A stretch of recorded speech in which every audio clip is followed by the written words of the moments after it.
इन लोगों के बीच में पिछले 4 साल से प्रेम प्रसंग था और उसी के तहत प्रेम प्रसंग के तहत ही इस घटना को अंजाम दिया गया।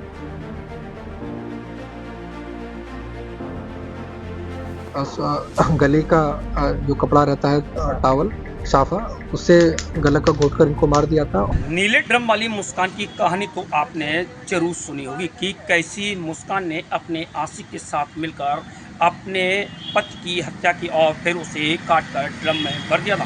ठीक ऐसी ही एक कहानी फिर से सामने आई है। मैनपुरी, यूपी के मैनपुरी से, जहां एक पत्नी ने अपने आशिक के साथ मिलकर अपने पति की हत्या कर दी और रस्सी से गला घोंटकर उसे सड़क किनारे फेंक दिया और किसी को शक ना हो इसके लिए कई दिनों तक परिवार के साथ बैठकर पति की मौत पर घड़ियाली आंसू बहाती रही। कहानी शुरू होती है बीते 25 फरवरी 2026 से, जब पिछले थाना क्षेत्र में बेवर इटावा मार्ग स्थित एक पॉलिटेक्निक कॉलेज के पास गेहूं के खेत में सुल्तानपुर निवासी कमलेश यादव का शव पड़ा मिला था। शव मिलने के बाद इलाके में सनसनी फैल गई थी।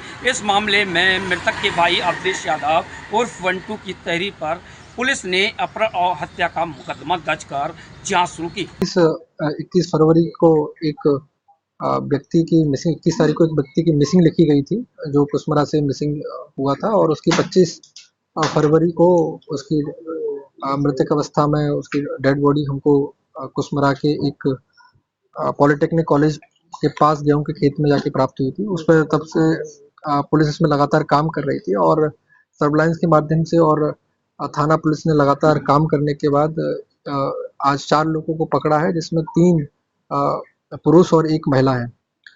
घटना का जो क्रम है वो इस तरीके से कि कासगंज में ये जो प्लांट पे जो काम करते थे जो मृतक है, उनको वहाँ इन 3 लोगों ने पकड़ा था कार में बिठाकर। इनको दारू पिलाई गई और मौका देखते हुए गले का जो कपड़ा रहता है टॉवल, साफा, उससे गला का घोंट कर इनको मार दिया था और कुसमरा के में ही जो खेत पड़ता है वहाँ 20 तारीख की शाम को 20 तारीख की रात को इन्होंने उस डेड बॉडी को वहाँ डंप कर दिया था।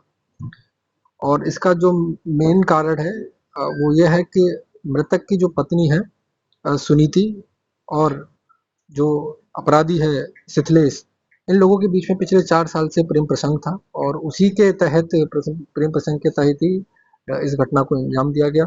इसमें दीपक कश्यप है, जिनका गाड़ी इसमें उपयोग हुई थी, वो ड्राइवर भी है, उनके नाम गाड़ी भी है और वो भी इस टाइम उस मौके पे थे और उनका एक मित्र भूरे है।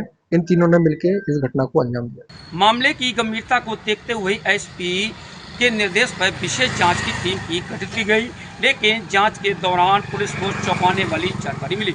पुलिस के अनुसार पता चला कि मृतक की पत्नी सुनीता और संगीता का इटावा जनपद के थाना उषा क्षेत्र के चंद्रपुर निवासी शिथलेश और सुतलेश के साथ प्रेम प्रसंग चल रहा था।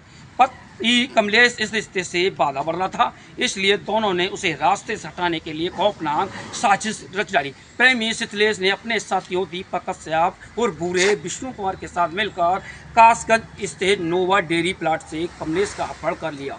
इसके बाद आरोपियों ने रस्सी से गला घोंटकर उसकी हत्या कर दी और शव को किशनी क्षेत्र में पॉलिटेक्निक कॉलेज के पास गेहूं के खेत में फेंक दिया, ताकि मामला दुर्घटना या अज्ञात हत्या में भी। पुलिस ने सर्विलांस और अन्य साक्ष्यों के आधार पर 14 मार्च की रात कार्रवाई करते हुए चारों आरोपियों में सुनीता और संगीता, शिथलेश और सुतलेश, दीपक कश्यप और भूरे और विष्णु कुमार को गिरफ्तार कर लिया। आरोपियों के कब्जे से एक देसी तमंचा, 3 जिंदा कारतूस, हत्या व प्रयुक्त रस्सी बरामद हुई और मोबाइल फोन बरामद की है। पुलिस ने सभी को गिरफ्तार कर जेल भेज दिया है। मैनपुरी से रजनीकांत तिवारी।